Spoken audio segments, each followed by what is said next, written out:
All right, so we've just kind of talked about what an equilibrium means in like the real world.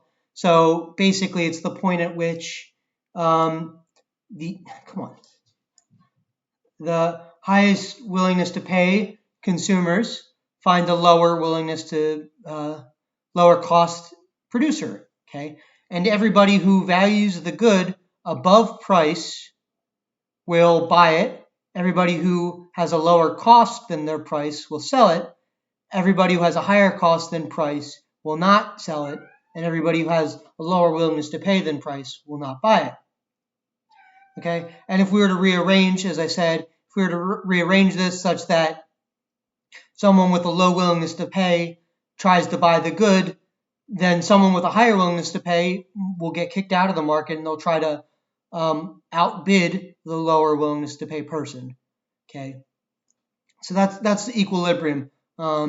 It's the point at which kind of the market will settle, where price and quantity will reach their settling point. That's why it's called equilibrium, where any change from the settling point will make everybody kind of worse off, and nobody will want to unilaterally be the person to change. Okay. So let's go back to the slide deck. Equilibrium is the point at which the economy settles, where quantity demanded is equal to quantity supplied. So at equilibrium, there's only one quantity. There's not a separate quantity supplied and a separate quantity demanded.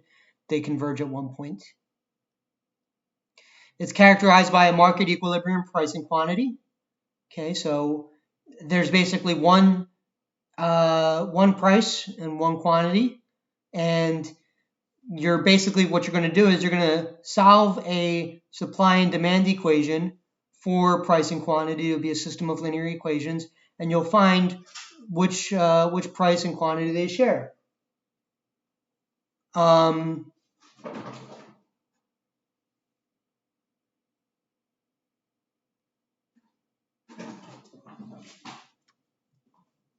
Sorry, my cats are annoying again. They're playing.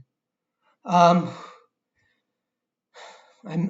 miss in-person lectures so bad. You have no idea. I'm sure you guys do too, but this is the best we can do. All right.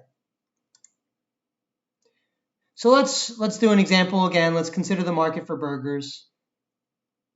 Okay.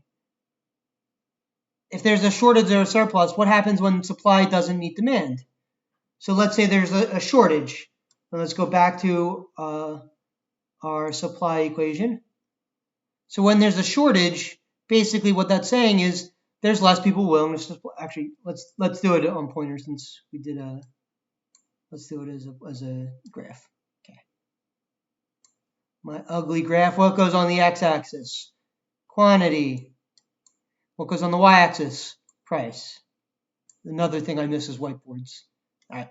So what is upward sloping? It's supply. What is downward sloping? It's demand. So what happens if there's suddenly a shortage and supply doesn't meet demand? So there's a sudden shortage. What does a sudden shortage mean? It means your supply shifts inward. For every price, you have a lower quantity supplied.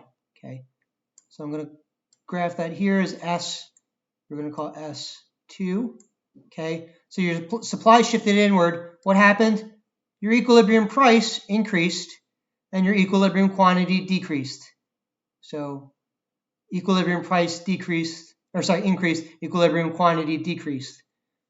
What does that mean? It means that there are less suppliers in the market, so obviously there's going to be less quantity overall, and it's going to come at a higher price because you kind of have, for some reason, there's a shortage, which might mean that the cost to produce those burgers has increased, so you need a higher price to justify that cost.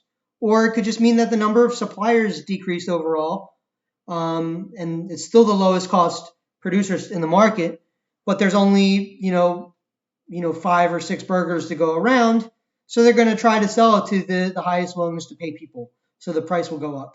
Okay. So it's like having a rare item in an auction, right? Rare items go for a lot more than for less rare items. Okay. So let me erase again.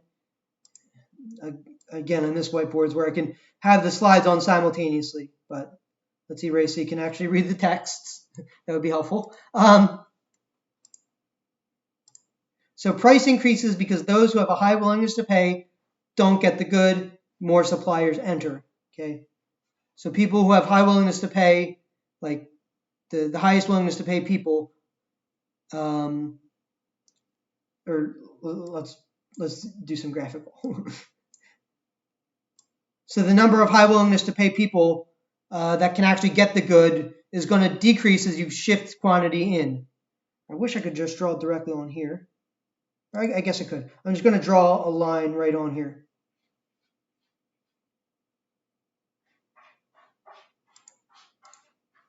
Maybe I can't. No, I guess I can't draw a line right on here. But imagine there's a line up here that corresponds to a supply shift inwards. Basically, you're cutting in half the number of high willingness to pay people who can actually get the good. So only these people will get the good versus these people when supply shifts in. Okay, so a lesser number of people will be able to get the good. So it's only going to be the really high willingness to pay people who get the good. So price will increase. Okay. All right, but in the long run, if there's a shortage, what happens? So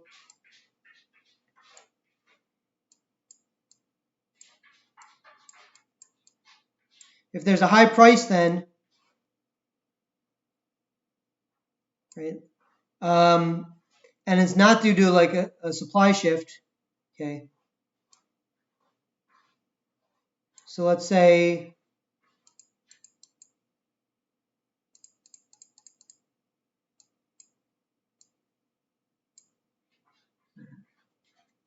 there's a shortage unrelated to an increased cost.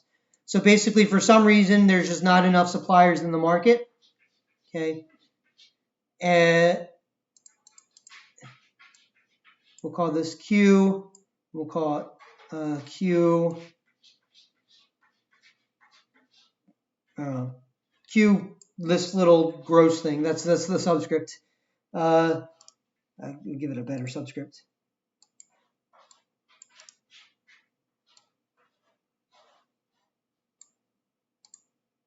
Let's call it Q. Let's call it Q phi. Okay, phi is a Greek letter. I don't know why I went with phi, but whatever. Q phi is the quantity when there is more demand than there are suppliers. Okay, so for some reason, these suppliers who have low cost, lower than what would be the equilibrium price, aren't producing. What would happen if there's like a shortage? So the price will be high because you're only going to sell to the highest willingness to pay people, highest willingness to pay consumers. But you'll have a whole ton of people want to enter the market.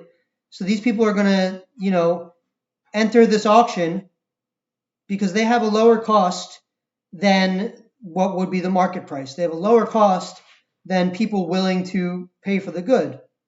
So these people are going to enter.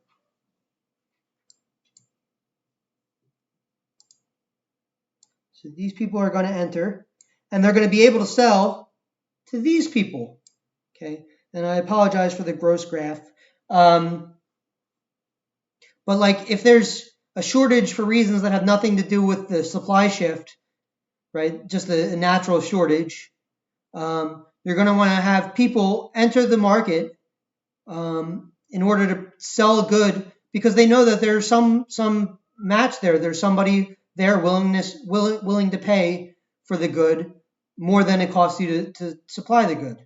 Okay, so these people will enter until there's no longer someone to match, until you reach that equilibrium point, until there's nobody who has a higher willingness to pay than there is than there is a low cost. Okay.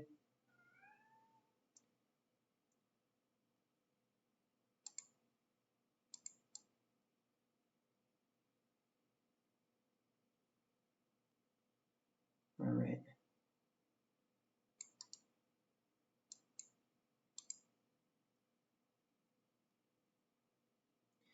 Okay.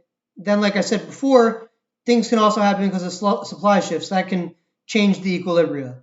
So in this case, um, there could be a shortage because a supply shift, which will lead to a new equilibrium, or there could be like a temporary shortage, which then will just go back to the same equilibrium. It'll always kind of settle back at the same place if there's no supply shift.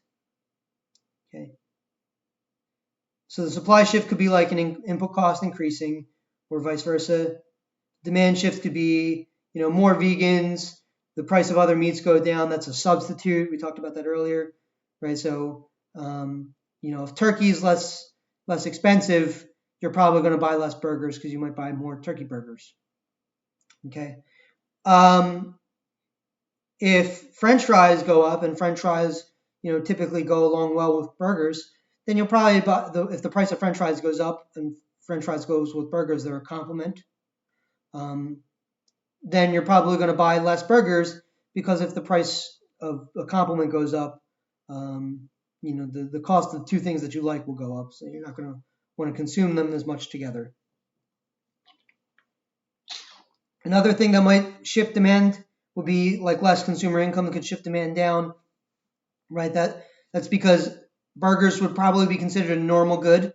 The more money I have, probably I'll consume more burgers because they're not exactly cheap, depending on the quality of burger you get, I guess. So most burgers might be a normal good. Maybe some are inferior goods. Who knows?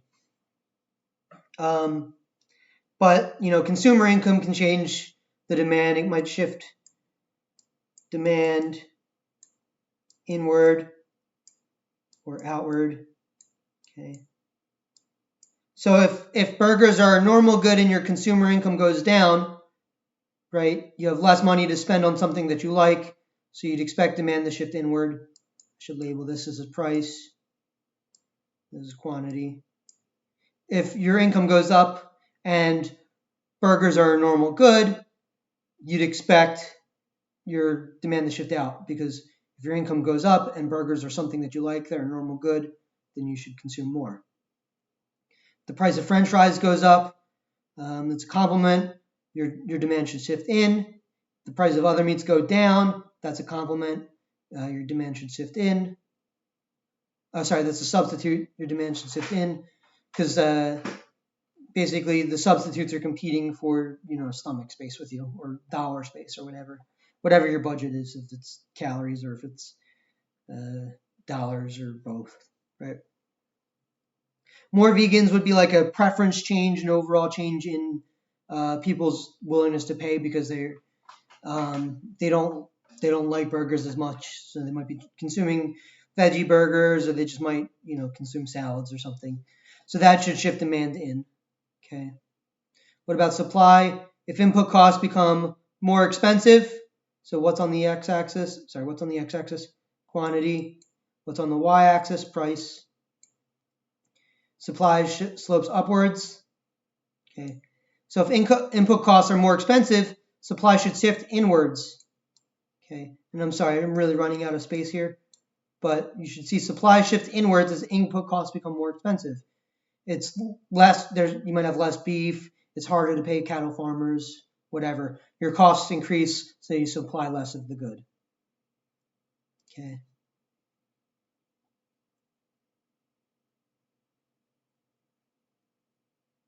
It's possible to have simultaneous shifts. It could be that demand shifts outwards at the same time supply shifts inwards. All right. So now I'm going to walk through an example in the next video. I encourage you to solve along in your book, because this would be like a good class example, but it is what it is.